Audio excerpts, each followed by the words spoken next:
Et salut la compagnie, j'espère que vous allez bien, moi ça va super bien et aujourd'hui on se retrouve dans un tuto make-up et un tuto avec la palette de chez Primark que j'avais acheté donc pendant les soldes 5 € au lieu de 10 €. Voilà, je n'ai toujours pas essayé depuis, j'ai attendu de tourner cette vidéo pour qu'on essaye ça ensemble, voir si ça vaut le coup ou non. Il y a 20 fards je crois à l'intérieur. C'est ça, nous avons 20 fards donc pour 5 € et initialement 10 €. Voilà, je vous l'avais déjà un petit peu présenté dans ma vidéo haul. Mais donc vous avez le petit papier avec les noms et voici les teintes à l'intérieur. Donc le packaging est tout cartonné. Les teintes sont quand même très jolies. On a les teintes un peu dans ce style là, ces deux là, même ces trois, voire ces quatre là, qui sont assez foiled en fait. Ça fait vraiment...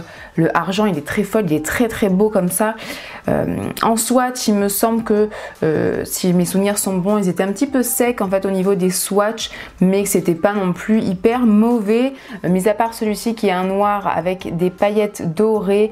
Et par contre les paillettes, je suis sûre et certaine qu'elles vont être hyper volatiles et qu'elles vont pas bien tenir à la paupière.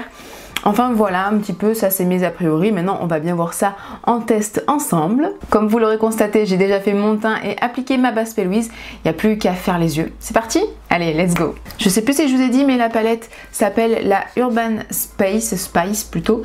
Et je vais prendre donc dans un premier temps ce fard-ci qui est un peu un beige blanc d'œuf un petit peu, voilà, un peu entre les deux. Et je vais venir l'appliquer avec mon petit pinceau chouchou sous l'arcade sourcilière. Alors les fards sont très poudreux, je tiens à le dire, donc bien tapoter avant d'appliquer directement sur la paupière. Je vais commencer par prendre ce fard-ci, qui est la teinte Radiate. Et je viens donc poser le fard avec un pinceau de chez Morphe qui est le M513, qui est de la collection Pride, c'est la couleur rouge. Alors faites attention parce qu'effectivement c'est poudreux, hein, donc bien tapoter dans le pan.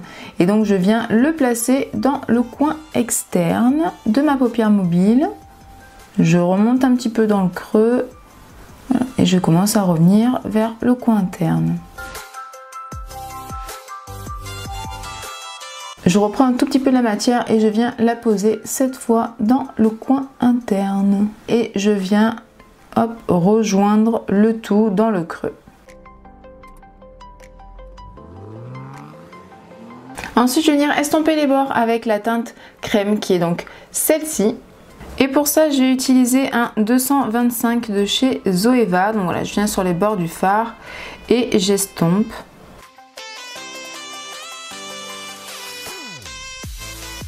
Maintenant, avec la teinte Coco, qui est celle-ci, je vais venir intensifier le coin externe. Et je vais le faire avec un pinceau de chez Morphe, qui est aussi de la collection Pride, qui est le jaune et c'est le M222. Voilà, et je vais venir vraiment intensifier le coin externe de ma paupière mobile. Et pour bien fondre le tout, je reprends mon premier pinceau sans ajouter de matière. Voilà, et je viens un petit peu flouter les bords. Je vais venir nettoyer donc le centre de ma paupière mobile avec ma base P. Louise et je reviens tout de suite. Une fois que c'est fait, je vais venir prendre la teinte donc noir pailleté qui est juste ici et qui s'appelle Inspire. Je vais venir prendre le fard avec un pinceau de chez Zoeva qui est le 234, mais avant je vais venir avec mon spray fixateur pchiter un petit peu sur le pinceau pour que ça puisse bien adhérer à la matière, hein, au fard. Voilà, comme ça va essayer de prendre le maximum de paillettes dorées, mais j'ai pas l'impression qu'elles se prélèvent super bien. J'ai pris un petit peu de matière et je vais venir délicatement, voilà, tamponner là où j'ai mis la base. Alors je sais pas si vous verrez vous à la caméra, mais il y a quelques petites paillettes qui accrochent, mais maintenant que je vais vouloir essayer un petit peu de fondre les bords, je pense que c'est là qu'on va les perdre.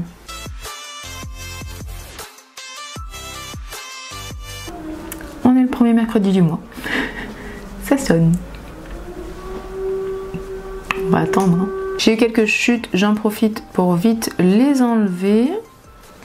Et là, je vais reprendre mon tout premier pinceau sans ajouter de matière et je vais venir essayer un petit peu de flouter les bords avec le noir. Je le trouve pas hyper simple à travailler ce noir. Hein. Bon, ce noir, je le déteste. Voilà, il est très très dur à estomper, très dur à travailler. Les paillettes, forcément, comme je vous ai dit, elles tombent. Là, il y a déjà moitié moins sur la paupière. D'ailleurs, je me suis aussi trompée au niveau de son nom. Il s'est pas du tout Inspire. Lui, c'est Poppy. Franchement, ce noir, il est pas top du tout. Il m'a vraiment foncé tout le marron autour. Forcément, en essayant d'estomper un petit peu. Voilà, franchement, je suis pas fan du tout, ça donne pas du tout ce que je voulais, donc on va essayer de rattraper ça. Et je vais venir mettre du coup la teinte, c'est Gold Stone, qui est donc celui-ci, qui est un petit peu un or, qui tire quand même vers le orangé, je trouve. Je vais le prendre directement au doigt et je vais venir tapoter, hop, légèrement, et j'estompe avec un autre doigt où je n'ai pas de fard dessus. Voilà. Alors c'est vrai que c'est un effet, voilà, plutôt paillette, hein. C'est pas un fard complètement opaque irisé. En fait voilà, ça fait effet paillette qu'il avait dans le pan, en tout cas le noir, l'effet paillette qu'il avait. Là ça lui donne vraiment cet effet là. Et j'ai un petit peu en fait tout recouvrir pour essayer de fondre et de flouter un peu tout ce caca là, hein. Bon, j'ai essayé de rattraper, franchement c'est pas oufissime. Jusqu'à présent j'étais contente. Au niveau des marrons, je trouvais que la pigmentation, en tout cas pour le prix, était quand même assez correcte, que ça s'estompait bien ensemble. Et là on arrive au noir, et le noir il m'a complètement tout gâché. Bon, voilà, j'ai essayé un petit peu de rattraper avec le Gold Stone, il est joli, c'est pas franchement un effet, moi je voulais vraiment un truc hyper couvrant. Enfin, dans le pan, quand on regarde comme ça, on a l'impression que c'est quelque chose d'hyper couvrant, et en réalité ça fait plus un effet un petit peu pailleté. Bon, c'est joli, hein, là je te l'ai dit, ça rattrape un petit peu, c'est joli, mais c'est peut-être pas la texture que j'aurais aimé, mais bon, c'est pas grave, ça fera l'affaire. On va passer du coup au ras de cils inférieur. Pour ça, je vais venir mettre la teinte Revivial, qui est celle-ci, qui est ce orangé, et ensuite je viendrai l'estomper avec la teinte blush, qui est celle-ci. Donc la teinte Revivial, je viens la poser avec le M431 de chez Morphe, qui est la collection Pride, le vert. Et je viens donc l'estomper avec un petit pinceau boule estompeur. Pour le coin interne, je vais venir prendre la teinte Frost, qui est donc ce magnifique argenté. Et je viens donc l'appliquer avec un petit pinceau de chez Belly qui est assez dense. Et en fait, c'est effectivement la même formulation que le Gold Stone, donc ça fait plus des petites paillettes qu'un vrai fard métallisé. Enfin, vous voyez ce que je veux dire, quoi. Ça fait pas vraiment, ouais, ça fait pas vraiment fard uni, ça fait un petit peu plus pailleté. Par contre, ça chute aussi beaucoup. J'ai fait mon liner, posé mes faux cils, j'ai fait aussi un petit trait de liner doré avec mon liner chouchou du moment qui est le Vénus de chez Lush, que j'aime tellement. Il tient toute la journée, il craque pas, il est hyper facile à travailler, il est juste magnifique, canon, tout ce que vous voulez. Mes faux cils, ce sont ceux de chez Primark, les 3D Femmes. Voilà, ça faisait très très longtemps que je les avais pas mis. J'avais envie de quelque chose d'assez chargé au niveau des cils, d'assez fourni. Voilà, donc je suis assez contente. J'ai également mis dans ma muqueuse le crayon de chez NYX en teinte jaune qui est le Pineapple Punch. Mais voilà, c'était une édition limitée, ils étaient géniaux ces crayons. J'ai pu prendre que le jaune et bien dommage, j'aurais aimé prendre toutes les couleurs. Il ne reste plus que les lèvres et pour ça j'ai choisi un rouge à lèvres que je mets très rarement mais qui est très punchy, et en fait c'est pour rappeler un petit peu le ras de cils inférieur. Donc c'est un de chez Maybelline et c'est la teinte Heroine 25, donc c'est les Super Stay Matte Ink.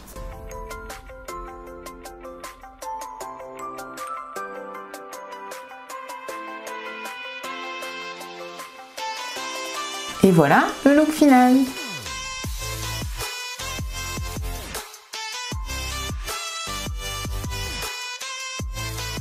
Alors, qu'est-ce que je pense de cette palette? Pour 5 €, ça va. Ça va au niveau des mats, je trouve qu'ils sont plutôt pas mal, en tout cas pour ceux que j'ai utilisés. C'est vrai qu'après je me suis pas aventurée dans ce style de bleu ou violet qui doivent être un petit peu plus durs à travailler, je pense, mais voilà, je les ai pas essayés donc je peux pas trop vous dire. Je vous dirai ça par la suite en essayant plus tard. Il me semble bien d'ailleurs que c'est ma toute première palette Primark que j'ai essayé. Je crois pas avoir testé d'autres produits de leur marque, en tout cas de leur gamme make-up, ça me parle pas du tout. Donc voilà, pour moi c'est une première. 10 €, franchement j'aurais été quand même un peu déçue, notamment au niveau de tout ce qui est un peu foil, puisqu'en fait ça fait un rendu plus pailleté que foil, comme on a l'impression de voir là dans le pan, on a l'impression que c'est quelque chose d'hyper glacé, de waouh, de canon. C'est joli, mais c'est des paillettes. Donc ça, je suis déçue parce que je m'attendais pas du tout à une texture pareille. Donc pour 10 €, j'aurais été déçue à cause de ça. Même si 10 € c'est pas excessif, d'accord, mais par exemple chez Makeup Revolution ou chez NYX, peut-être pour quelques euros de plus, on peut trouver mieux. Donc voilà, pour 10 €, j'aurais été un petit peu déçue, sauf, et puis notamment d'ailleurs pour ce fard noir là, hein, qui est, mais alors, d'une nullité en fait absolue, vraiment dur à travailler, les paillettes s'en vont forcément s'estompant, même voilà, avec le petit fixe plus, ça tient pas très bien et puis ça fait un petit peu caca. Franchement, c'est vraiment pas pratique et vraiment pas facile à utiliser. Donc ce fard noir, je suis aussi déçue. Donc voilà, pour 5 €, ça va, je vais pas trop demander au niveau des autres mats que j'ai pu essayer, notamment les marrons, le orangé, le blush. Voilà, sur ceux-là, je suis quand même assez satisfaite. Voilà, mais c'est un peu les seuls. Franchement, pour 10 €, j'aurais été déçue. Pour 5 €, ça passe. Maintenant, est-ce que je vous la conseillerais? Pas forcément. Je pense que pour le même prix, on peut trouver mieux ailleurs. Comme je vous ai dit, chez Makeup Evolution, chez NYX. Voilà, il y a d'autres marques aussi pas chères ou tout petit peu plus chères qui vaudraient le coup de peut-être d'économiser un tout petit peu et de s'acheter du coup une autre palette d'une autre marque. Voilà, au niveau de mon avis, je pense que je vous ai un petit peu tout dit, sachant qu'il ne faut pas oublier non plus que j'avais quand même ma base P. Louise en dessous, donc qui fait ressortir encore plus les fards. Donc voilà, ça aussi c'est quand même à noter. Vous savez tout, n'hésitez pas à me dire ce que vous en avez pensé de ce make-up. Est-ce que vous avez déjà utilisé des produits Primark? Qu'est-ce que vous en pensez, que ce soit ça, fond de teint, highlighter, etc., blush, autre. Je sais qu'il y avait des highlighters, les faux, enfin les dupes plutôt, de chez Kylie Cosmetics, que maintenant je ne retrouve plus du tout. Apparemment c'était hyper pigmenté, j'aurais bien aimé essayer, mais je ne retrouve plus, donc je pense qu'ils ont arrêté de fabriquer cette gamme-là, c'est bien dommage. Mais voilà, donc n'hésitez pas à me dire si vous avez des produits Primark, qu'est-ce que vous en pensez et qu'est-ce que vous me conseillerez d'essayer. Si la vidéo vous a plu, mettez un petit like, n'hésitez pas à vous abonner et à activer la cloche pour être au courant dès que je sors une prochaine vidéo. Moi je fais très gros bisous et je vous dis rendez-vous sur mon Instagram, maïna.up. Bisous.